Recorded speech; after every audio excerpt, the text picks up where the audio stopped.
Aujourd'hui, on va pimper son PC. Ça a l'air simple dit comme ça, parce que ça l'est. Avant de vous montrer comment le faire, on va voir pourquoi le faire. Quand on s'oriente vers la photo ou la vidéo, il y a un moment où il va falloir développer ses photos sous Lightroom ou Photoshop, ou monter ses vidéos sur des logiciels comme GoPro Studio ou Adobe Premiere Pro. À ce moment-là, on se rend compte qu'on a un PC vieillissant et qui sera tout bonnement incapable de le faire, ou il va tellement ramer qu'il faudra se tenir prêt avec l'extincteur au-dessus. Solution au problème, deux écoles. Soit changer de PC, ou soit installer une barrette de RAM et un SSD. Et c'est ce que je vais vous montrer aujourd'hui.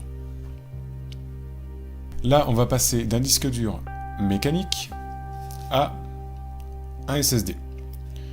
Au passage, c'est pas un placement produit. Voilà. Ce qu'on va faire bêtement, on va mettre le SSD dans un boîtier, donc le SSD il sera là. On va le mettre dans un boîtier et on va le brancher en USB 3 sur le PC. Voilà, je l'ai branché à l'interface du boîtier.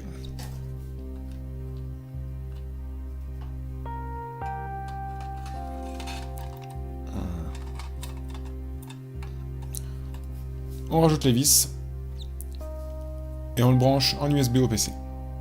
Donc tout d'abord, on va télécharger EasyUS to Backup. Donc on se rend sur leur site, on clique sur Essai gratuit, on télécharge donc la version d'essai. Ça va nous télécharger une version zip qu'il va falloir dézipper. Une fois que c'est fait, on l'ouvre. On va s'intéresser uniquement à la fonction cloner. Donc on clique sur cloner. On sélectionne notre disque source, qui va être donc notre disque dur mécanique. On clique sur suivant. Et maintenant, il va falloir sélectionner le disque cible, qui va être notre SSD dans son petit boîtier. On clique sur suivant. Là, c'est uniquement un petit récapitulatif qui nous dit disque source cloné vers disque cible. Là, on va cliquer sur procéder. Attention, ça va formater le disque cible, mais bon, c'est normal. On clique sur OK. Et on le laisse faire.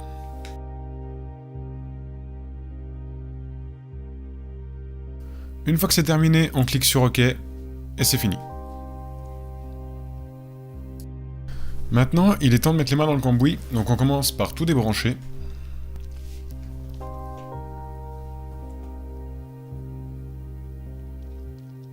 Donc le disque dur, l'alimentation, et surtout, si c'est un PC portable, enlevez la batterie.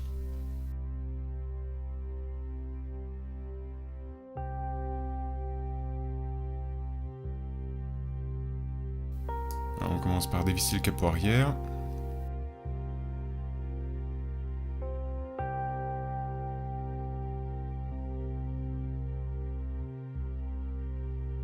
Voilà, maintenant on a accès au disque dur. Donc là je commence par les vis qui le verrouillent dans son logement.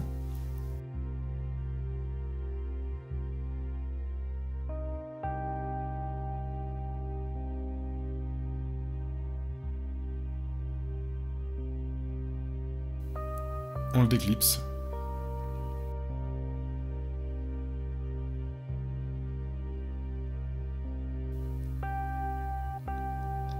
Donc un disque dur en fait c'est maintenu dans un rail. Donc là maintenant je vais enlever les vis qui tiennent le disque dur au rail.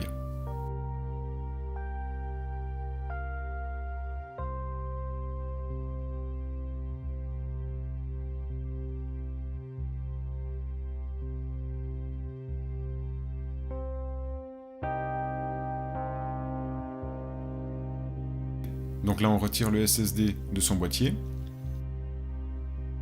Et on le remet dans le rail à la place de l'ancien.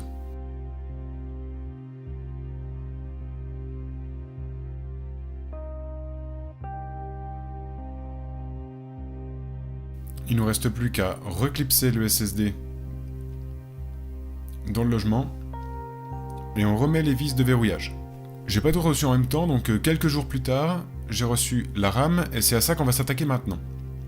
Donc, on récapitule. Ici, le SSD. Là, le disque dur mécanique. Et maintenant, on va s'attaquer à la RAM.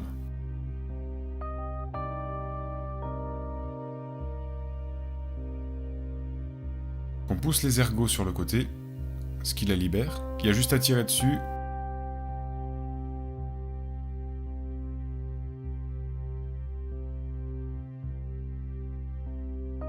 Là, on installe la deuxième barrette. On pousse dessus. Clic. C'est fini. Il n'y a plus qu'à remonter le capot, à remettre la batterie, à tout rebrancher, et c'est terminé. Bien, donc là, on est 2 semaines plus tard, pas de soucis particuliers, pas d'écran bleu, pas de Windows qui plante, le SSD toujours en principal, et le 1 Tera en stockage. On appuie sur le bouton, 3 secondes après on est sur le bureau, contre une bonne minute avec le disque dur mécanique. Tout va bien. Pour peu qu'on n'ait pas peur de se mettre les mains dans le cambouis, franchement, ça va nickel. Pas compliqué à faire. Oui, j'ai pas pensé. Mais grosso modo, donc pour le SSD de 240 Go, j'en ai eu pour 77 €. Et la barrette de RAM, il y en a grosso modo pour 40 balles. Donc bon, ça a un coût, mais c'est pas super cher. Sur ce, j'espère que cette vidéo vous aura plu et aidé. À la bonne journée, ciao.